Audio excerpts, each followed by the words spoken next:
Hi guys, ito ang aking ulam ngayon, pritong tuyo. Tagal na kasi ako hindi nakapag-ulam ng ganito, kaya try naman natin ngayon.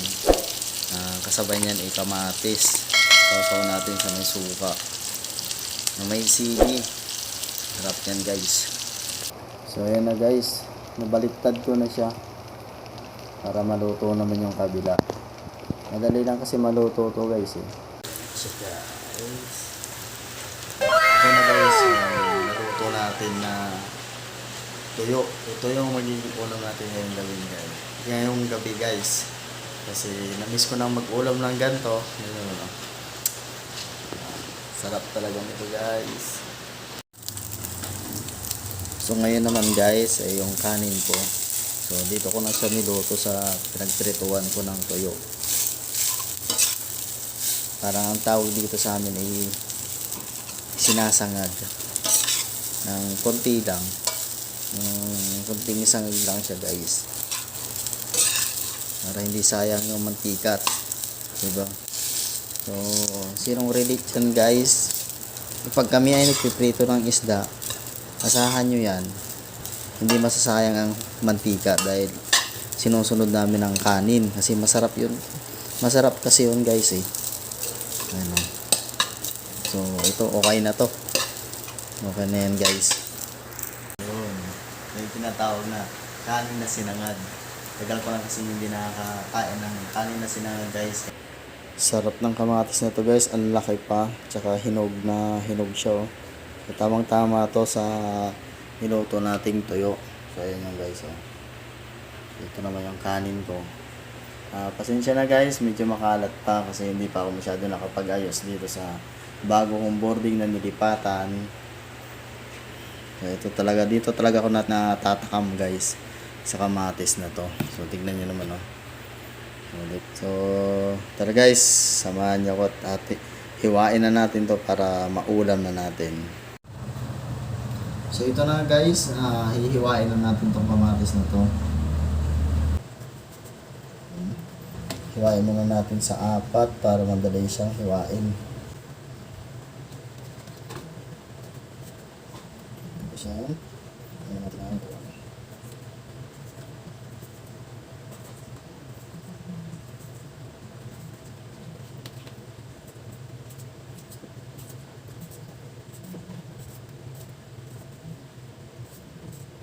So napakasarap talaga nitong ano guys, kamatis. Dahil sakto lang yung hinog niya saka yung lambot ng balat. Kaya kahit ako naglalaway na ako, excited na talaga akong mag-ulam ng tuyo.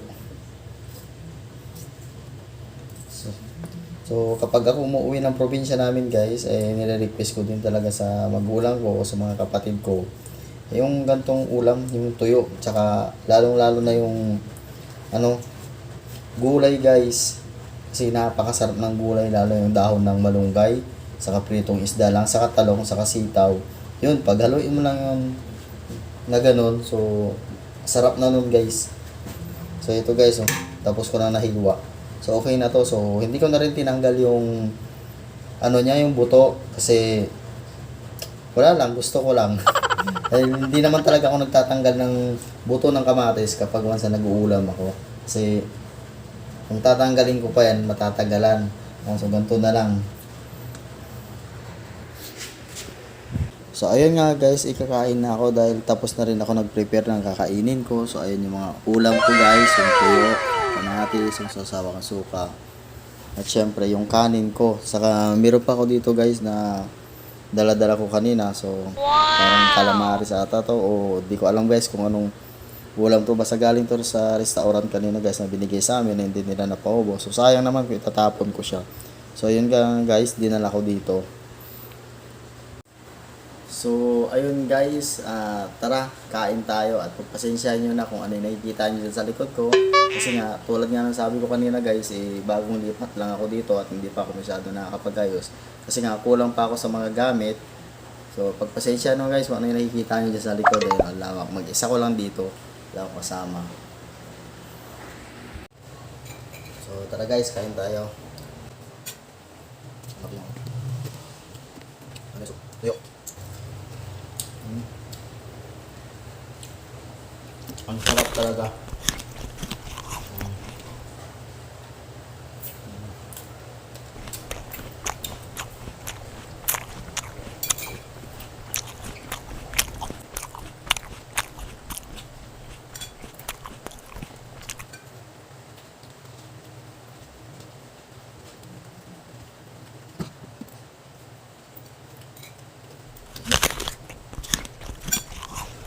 Nilagyan ko lang ng konting suka yung kamatis guys para lalong sumarap.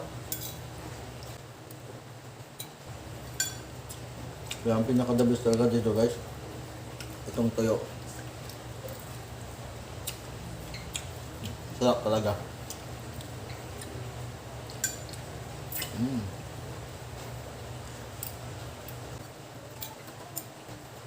Kahit mag-isa ko lang dito, pero okay na naman. Nasanay na rin. Pero mahalin natin, susunod na months o taon, magkakaroon na rin ako kasama. So, sa ngayon, hindi ko pa masasabi guys.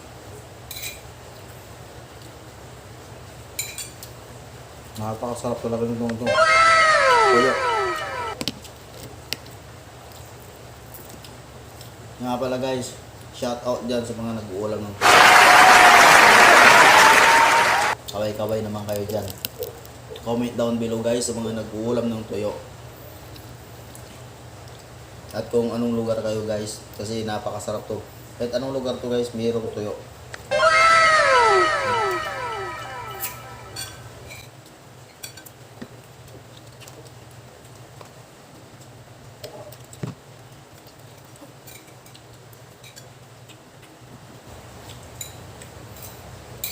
At siya nga pala guys, thank you nga pala sa nagbigay sa akin ng tuyo.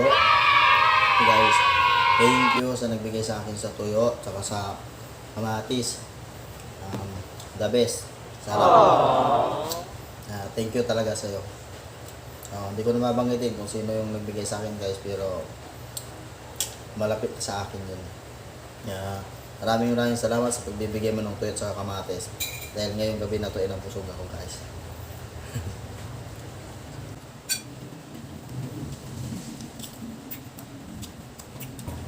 Napakasarap talaga.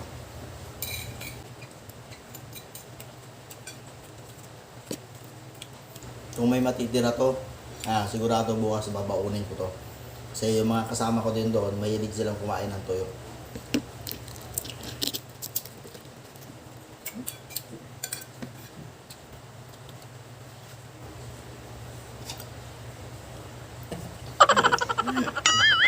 Nanguha ko na tong kawali guys.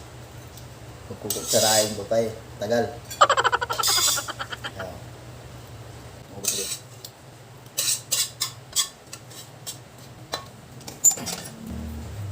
Pag mga ganito kasi guys, yung ulam ninyo, itong tuyo, kamatis, na sinawsaw sa suka na may sili guys. Ito, tiyak marami yung makakain ninyo. Pero talaga guys. Kasi ako ngayon nakadalawa na.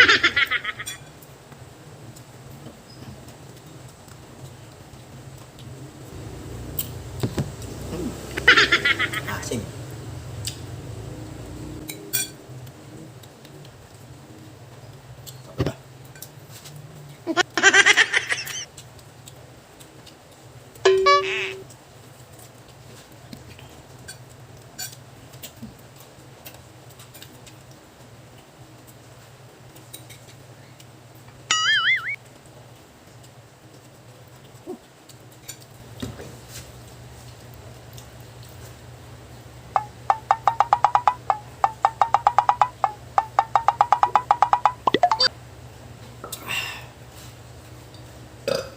Excuse me guys, excuse me guys.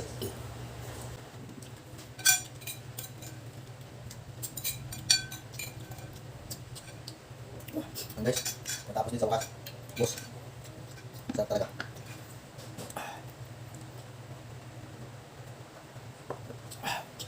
Ay, thank you Lord. Busog po ako. Thank you. Ayan guys, taob. Kanin. So, sawang suka. 4 na pirasong tuyo na lang na iwan guys. Ubos ko na rin yung kamatis. Ayan. So, ubos ko na rin guys yung kanin ko. So, yun lamang guys. Dito ko na rin tatapusin tong vlog na to. At salamat ulit sa panonood sa inyo at sa mga suporta ninyo, sa mga followers ko dyan. At thank you sa walang sawang pagsuporta sa akin. At please guys naman, pasubscribe naman po ulit ang aking YouTube channel. At pakiclick na rin po guys yung notification bell button para lagi kayong updated sa aking i-upload ng mga video. So, yun lang guys. Bye-bye.